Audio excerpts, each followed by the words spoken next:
السلام علیکم ورحمۃ اللہ وبرکاتہ۔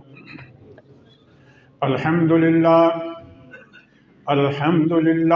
نحمده ونستعینه ونستغفره ونؤمن به ونتوکل علیہ ونعوذ باللہ من شرور انفسنا ومن سیئات اعمالنا من يهده الله فلا مضل له ومن يضلل فلا هادي له ونشهد أن لا إله إلا الله وحده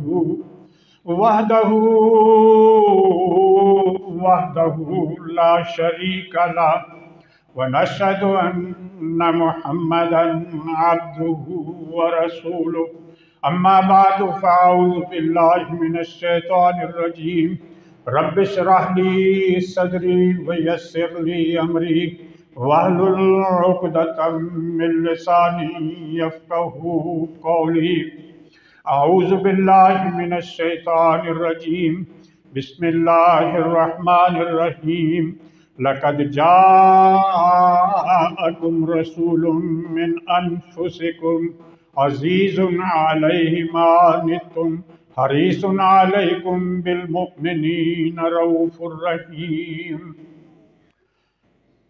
حمد و صلوات کے بعد حضرات سورہ توبہ کی یہ آیت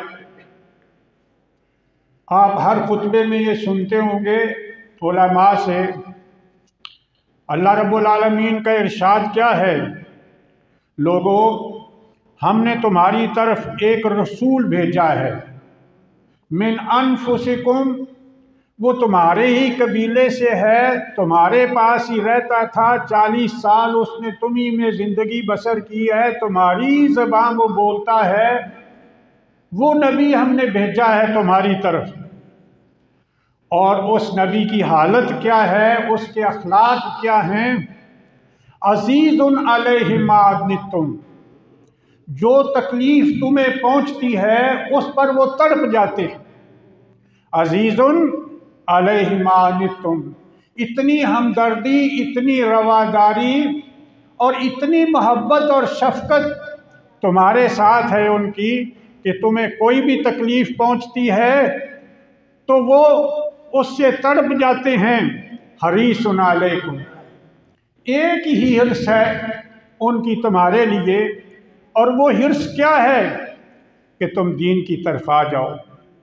وہ سمجھتے ہیں کہ اگر تم نے دین کی طرف نہ آئے، نبوت پر ایمان نہ لائے تو اس کا نتیجہ کیا ہے؟ آگ میں جلو گے، جہنم میں رہو گے۔ یہ ایک حرص ہے تمہارے لیے ان کے۔ نبی علیہ السلام فرماتے ہیں کہ میری مثال اس آدمی کی مثال ہے کہ جو ایک آگ جلاتا ہے، جب آگ جلتی ہے، روشنی ہوتی ہے تو پتنگے کیڑے مکوڑے دیکھ کر بھاگ کر اس کی طرف آتے ہیں کہ روشنی ہے، اور اس آگ میں گر کر جل جاتے ہیں۔ لوگوں، میں تمہیں تمہاری کمروں سے پکڑ پکڑ کر بچانے کی کوشش کر رہا ہوں اور تم جہنم کی طرف دوڑے جا رہے ہو۔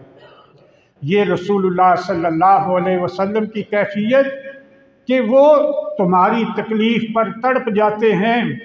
حریص علیکم، ایک ہی حرص ہے انہیں، کوئی پیسہ نہیں انہیں چاہیے، کوئی بڑی ان کو عہدہ نہیں چاہیے، وہ چاہتے ہیں کہ تم ٹھیک ہو جاؤ اور اللہ کے عذاب سے بچ جاؤ۔